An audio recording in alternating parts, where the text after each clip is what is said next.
Welcome, everyone. Today we are going to be interviewing and speaking with Kim Victoria, your host and creator of Make Your Good Business Great. Welcome, Kim. Well, thank you very much, Desna. Thank you for interviewing me today. Oh, my pleasure, my pleasure.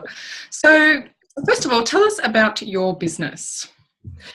Thank you. So I have an online digital agency where I help people market themselves and obviously get more clients for their business.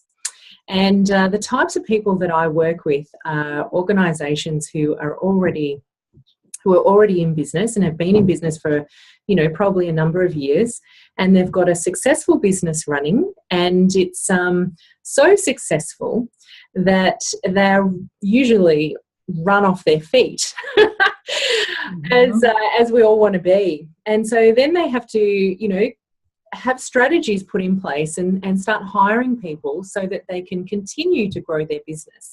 And so it's a very, it's a really great time to join a business when they're in a growth phase. Yeah, definitely. Yeah, and then the other businesses that I do work with are more startup companies or more people in their early growth phases, because they need extra clients as much as what, an already established business does. And so the way that I look at the work that I do is, there's a couple of elements to it, one being the branding and the online positioning of your company, but then trying not by using advertising and SEO techniques necessarily, but through proactive marketing, to get the business coming in the door. So that's what I do for my clients. Sounds very cool. And no advertising, which is interesting, right? Because, that's for a lot of people, their kind of go-to first formula, but advertising is complicated. It's not simple. Well, not in the digital world anyway. Well, in the past I have definitely done advertising, and I wouldn't say, don't do any advertising. But, what I notice is, especially with Facebook and, some other companies' social media platforms that, change their algorithms and change the way of reaching markets. What works 1 month may change and not work another month. And then, your messaging and, A/B testing and all of that kind of thing as well. You have to get really tight on and know what you're doing. So, often I find that companies, can fall a little bit flat in what they want to generate for their cost per lead. And, it all comes down to cost per lead. So we want to minimize the cost for every new lead or new prospect, in that sales process. And yeah, that's what I'm really intentional about. Very cool. So what do you enjoy most about your business?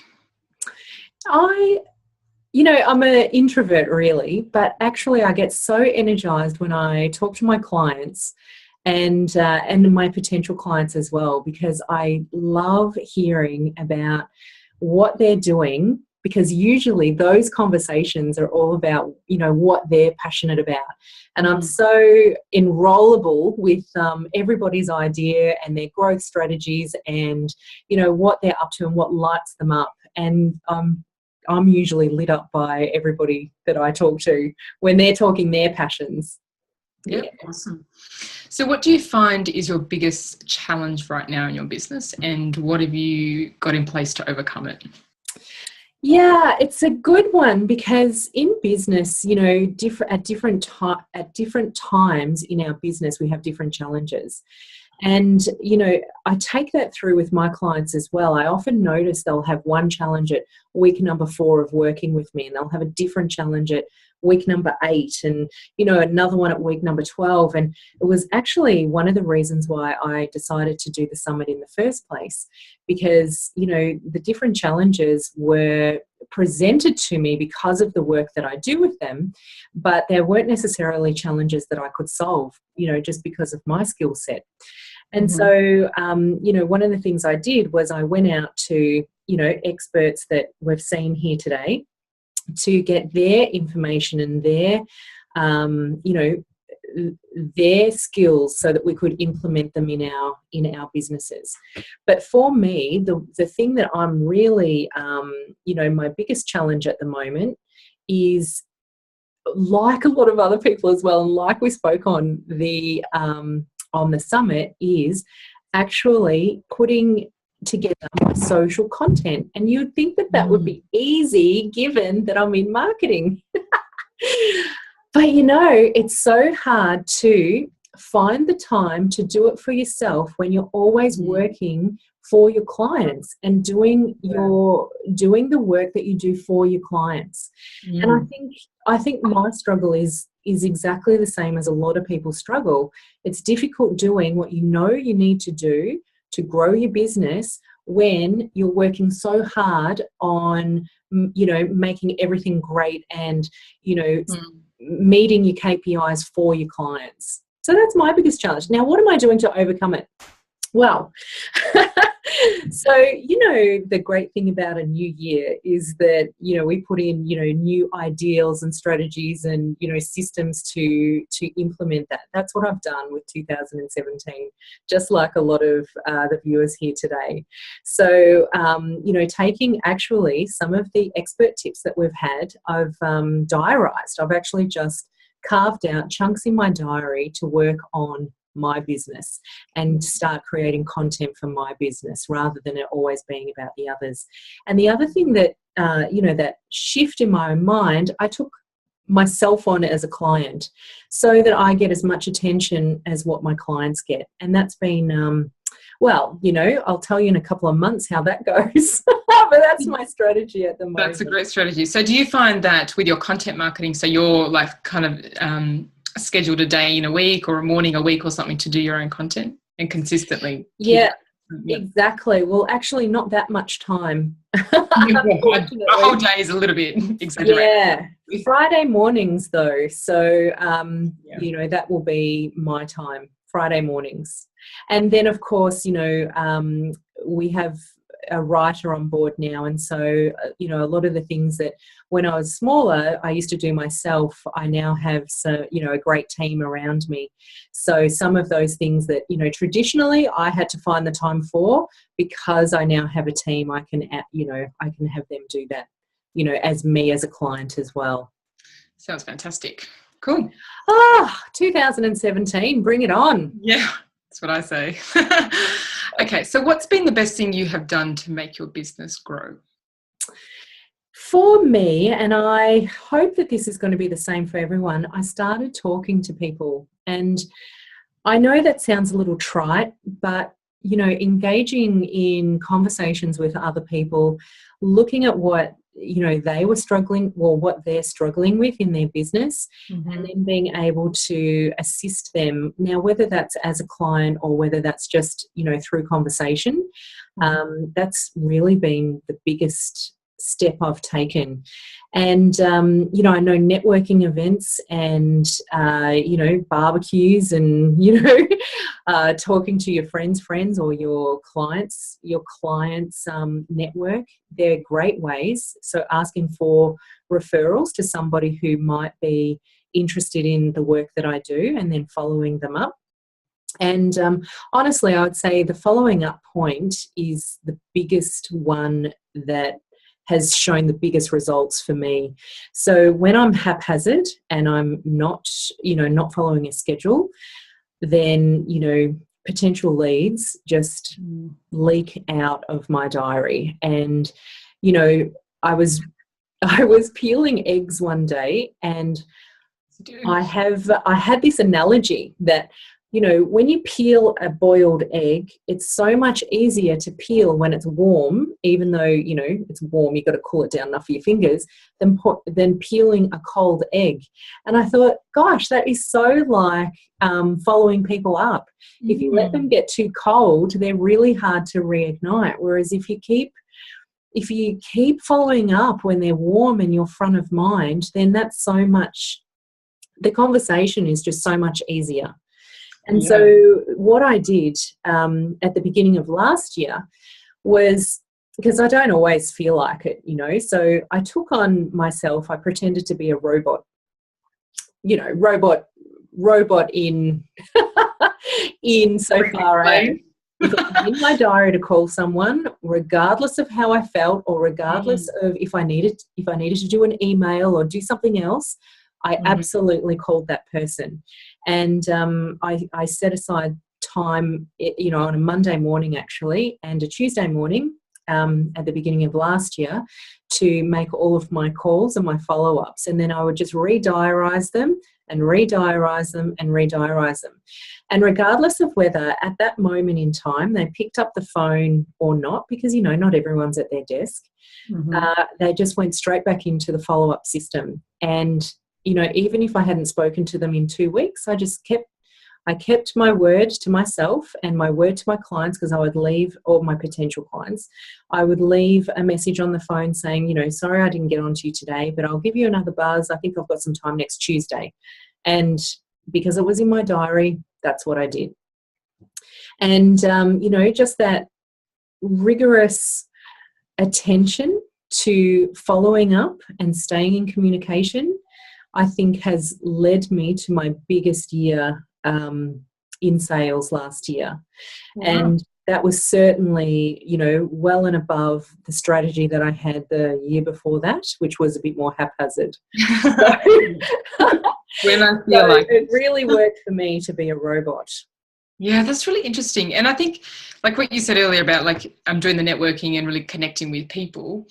And you said before that you're an introvert. So I know a lot of people use that as an excuse. I've heard a lot of people say, I don't like to network because I'm an introvert. But good example that that's not a good excuse. You can still do it. No excuse whatsoever, actually, because, yes, we can be introverts, but we have conversations every day. And, I think it's the whole, I don't know, you know what I hear? I hear it's the whole selling thing, the whole, Absolutely. Absolutely. Yeah. Well, if I could say one thing, it's not to think that you're selling. Yeah. I think that has been a really big part of my year as well, that I have intentional phone calls where I want to lead the people into working with me, of course, like we all do. But when I'm having a conversation with them, that's not what the sale is not what I'm going after. Yeah. I'm going after connection and understanding them and seeing where I can fit, and if I fit, because I don't fit for everybody. And I think that if us as business owners, we can just accept that, not make it wrong, not make it right, not make it anything, just accept that we work for some people and we don't work for others. And it's just a matter of finding the people that, that we connect with. Yep.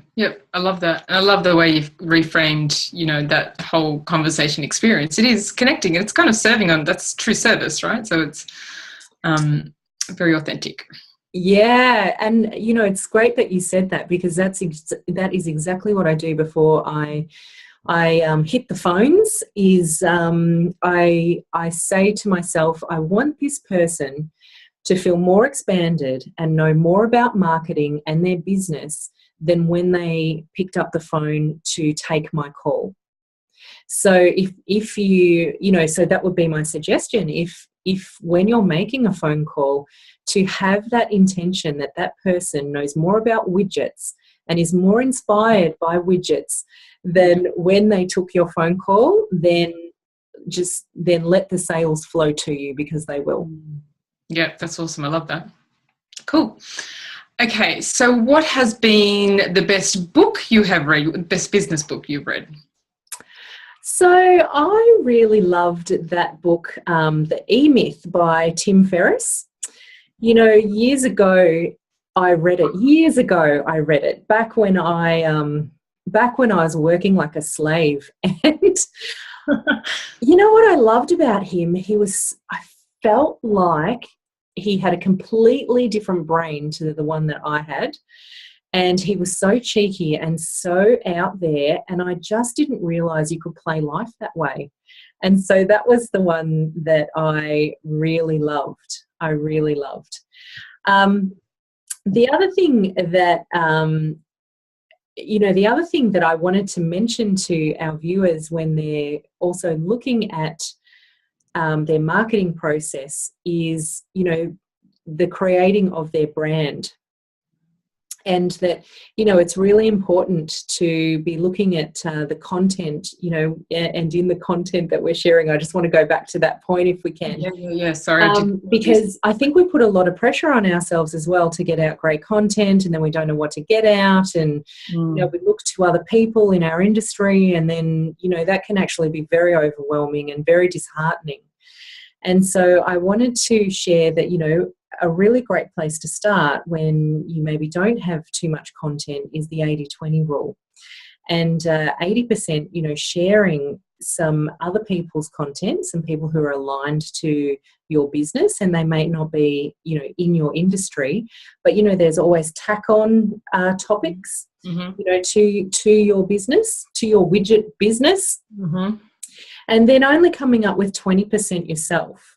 So that way you're getting out way more content than what you've ever done before, but with less effort. And you're, you know, when you tag where you get your content from and share, you know, a journalist's writing, and you tag them into the content, into the comment stream, you know, then you're starting to build a network beyond what, you know, what is in your ordinary network as well. And if you have a favourite journalist, you know, tagging them in, they'll start to see where their articles are being shared.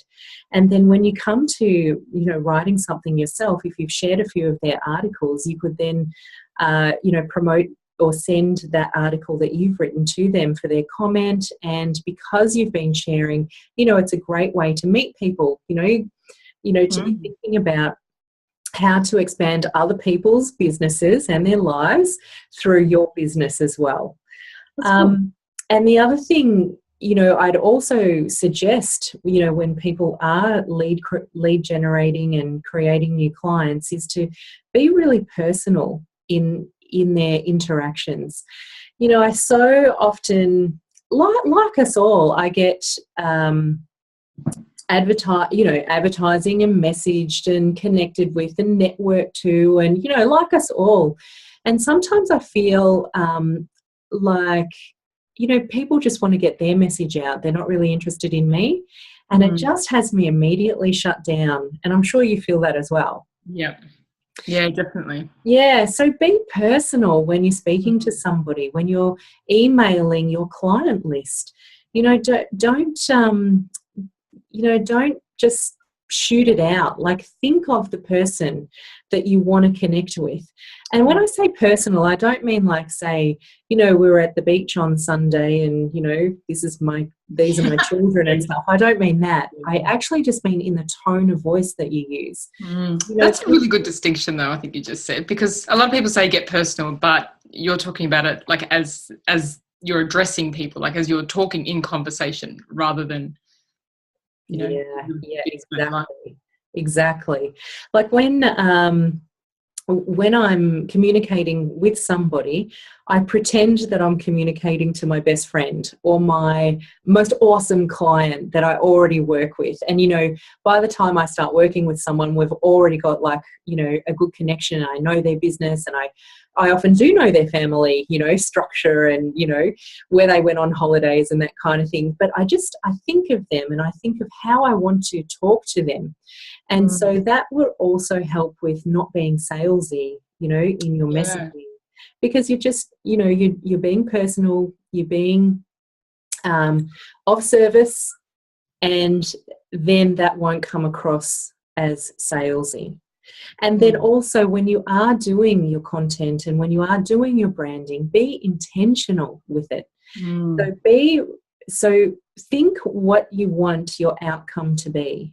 So whether it's sales, or whether it's education, or whether it's having somebody share your content, have your intention set before you even start creating, or you start talking to somebody, or you start writing a message, writing an email.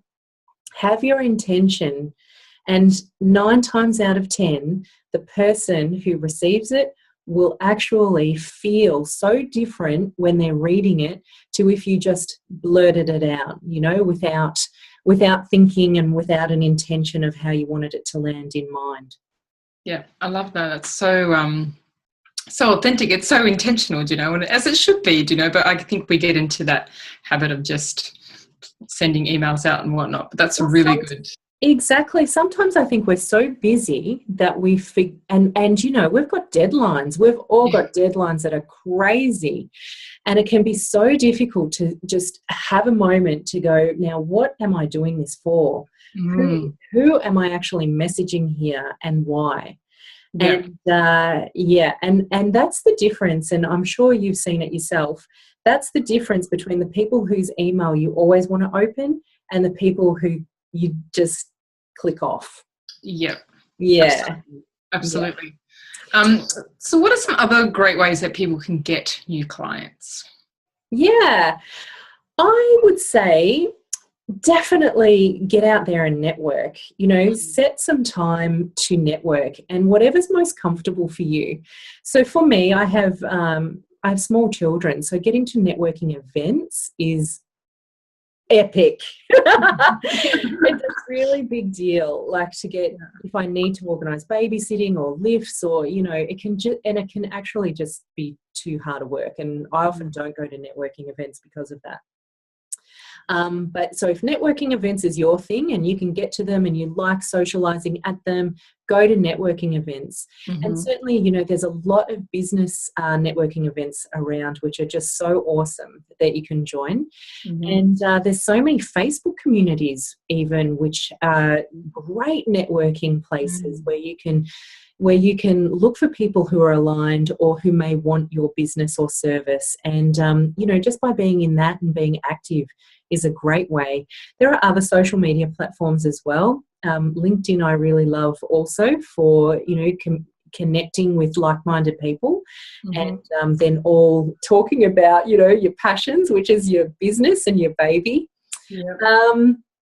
And then, one of the biggest things that I would say is when you collect a business card, don't just put it in your drawer. Make sure that you pop a note on what the person looked like or where you met them or something that's going to jog your memory as to where you met them, and then pop it in your diary to have like a follow-up. Even in 2 months' time, saw this article, thought you'd like it, and share it with them. Or, following up on the conversation the following week, how did you go with A, B, or C? Like, get really interested in people. And, that's the best way to network. And years ago, I saw Robin Henderson, who I'm actually going to contact for the next summit. And she said, and it was gold, and it really resonated with me, do not try and meet everybody on the night. Meet 1, 2, or 3 people and truly connect with them. So that's what I would say always with networking. Just connection, make it personal, and they'll remember you and you'll remember them. Yeah. Perfect. Okay, so who are your idols, living or past, business or not? Oh man, I have so many, and it changes, throughout the years, when you're cotton on to someone who you really love. But like my all-time top up there has got to be Marianne Williamson and the work that she does. And I was recently have come across the work of Tosha Silver, and I adore her, and Gabrielle Bernstein. And so they're all very much heart-based, transformational women. And yeah, they're definitely my idols. Awesome. Well, thank you so much for sharing all these wonderful ways that we can get new clients and how we should network and the challenges that you see for people. And thank you for pulling together this amazing summit. Well, it's just been my pleasure, and I want to thank you, Vesna, for taking the time to interview me so that the viewers could get to understand why this summit has been brought about. And I really hope that all of our viewers have had such great experience with the summit and have had really some awesome hot tips that they've been able to implement in 2017. And, I thank you so much for connecting with Make Your Good Business Great Summit and watching and taking yourself on in your own business this year, because it's such a small percentage of the population that are willing to get out there and live their dreams and go for it. So really, I honour the viewers and everything that they are taking on for themselves in 2017. Awesome. Thank you. Thanks for watching, everyone.